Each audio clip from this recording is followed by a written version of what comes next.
Welcome back to another video, and this is part 2 of 4 in this little video series that I'm doing, little mini series that I'm doing.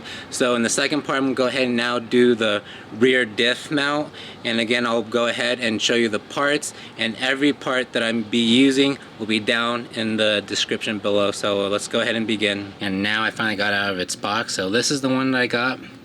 It's the Spulen, I think that's how you pronounce it. I got it from the USP website. I'll go ahead and post a link again down in the description where I got it from. And then also down below the link to this part, I'm also post a link to the PDF file on the the install, so you guys can definitely read that for yourself if you want to. If not a big deal. But yeah, so this is what it looks like. It looks definitely gonna be a lot beefier than the OEM, so I'll definitely compare the both when I have the OEM rear diff mount out. So this is gonna definitely depend on how your exhaust is. So I went ahead and removed the driver's side of the exhaust for me, and as you can see right there, there's a connection right here that I removed. So from here to the exhaust tips is one piece, and if you can see right there, that is where the rear diff is on the driver's side, especially if you're on the correct side of the world. It's on the driver's side. So you got 3 bolts that connect to the rear diff, and then 1 bolt that connects to this frame right here. So these ones are 8mm hex that are down right here for the diff, and then that connects to the frame. That is a 16mm bolt to get to. So these should be easily accessible, but to get to this one, it's going to be a little tricky on trying to get to that, because there's also a bolt on the other side that's connected, but this is in the way. So what I'm going to be doing is remove the bottom 3 8mm hex bolts, and then the rear diff is going to drop just slightly, and I'm going to see if I can have access from on the other side of the diff with an extension to get to that bolt right there. I have the 3 8mm bolts out, so as you can see the rear diff is now sagging. So before removing the last bolt, what you want to do, what I did is I had a floor jack here just to support, and not to hold the bare weight of the car, but just to support, so when I remove that last bolt, things just doesn't drop immediately. And also it's just easier on the threads as you're removing that last bolt. So once that last bolt's out, just easily go ahead and drop the floor jacks. If I can show you guys, it's a little tight squeeze in here, so please bear with me. So as you can see right there, I have a socket. Here, let me just actually pull it out so I can show you guys. Alright, so this is what I have right here. So I have the 16 shorty one. I guess I can use a long socket for a little bit better reach. And at the very end I have a swivel.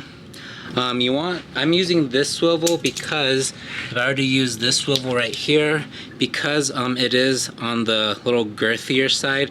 It's a very tight squeeze, so this one will not do like if you have a swivel for impact. So you just want to use this because it's just a little bit more streamlined, and it can get into tighter spots. So have this, so you're definitely so that bolt that's towards the inside of the rear diff with a definitely long extension.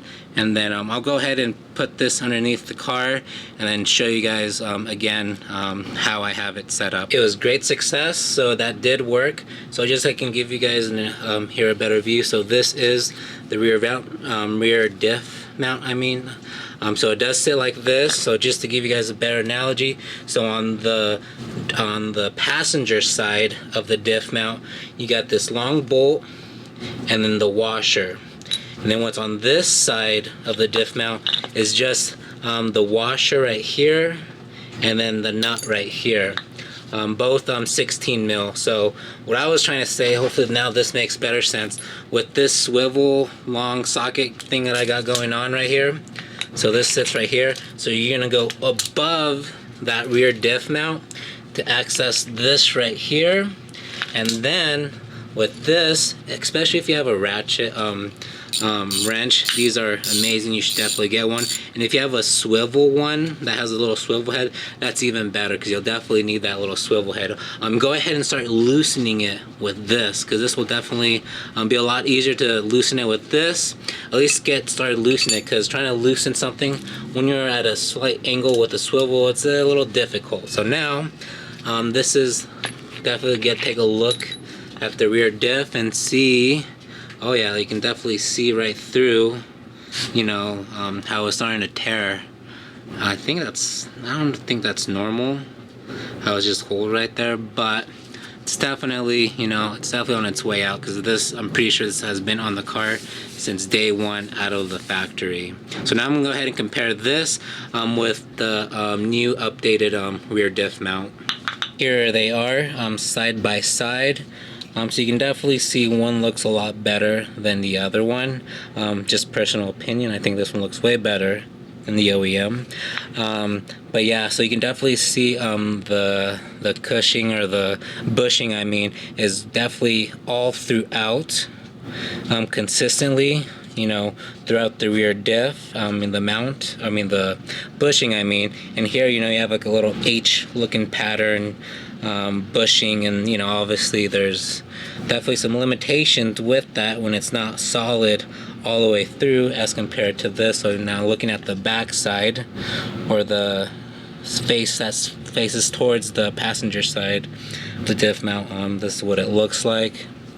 The rear, towards the rear of the car, and then towards the front of the car, and then towards the bottom you can definitely see it's definitely a lot more beefier. This one's definitely a lot more beefier than this, and I think this one weighs a little bit more, but I'm not too sure. But yeah, so I'm pretty excited to finally get this in. And yeah, so I guess I can throw this off to the side, and then yeah, go ahead and install this. So it's going to pretty much be the exact same thing, all in reverse order now. So I'm going to go ahead first get this installed, just to, you know, hand tight as much as I can, and then I'll go ahead and torque it down to spec. Okay, so if you haven't seen the little PDF I put down in the description, I'm gonna go ahead and post a little screenshot of what Spulen, I think that's how you pronounce it. I'm sorry if I butchering the name. English is not my best language. So these three 8mm bolts are going to be torqued down to 40 Newton meters right here. These three 40 Newton meters, and then this through bolt is going to be 45 Newton meters. So that's what I'm going to go do off of the sheet, that little PDF file. So yeah, when it comes to installing that top one, first, there's a little trick. It's a little tricky because, again, you know, you want to torque this, but at the same time you want to align the three bolts that go right here at the same time. So what I did is I threaded this in by hand, the top one, and got just snug amount so I can just kind of like rotate this just enough so it's not like sagging or rotating.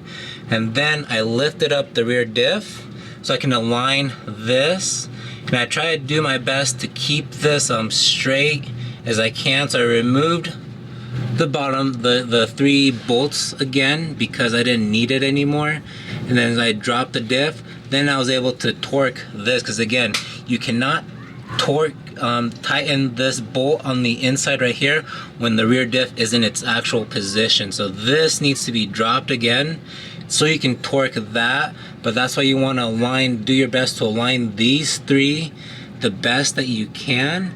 Then once you got it best as you can, get that one torqued, and then go ahead and use the floor jack to lift this up. And you're gonna need to do, and it took a while to align all three bolts the best that I could, but it definitely takes some time.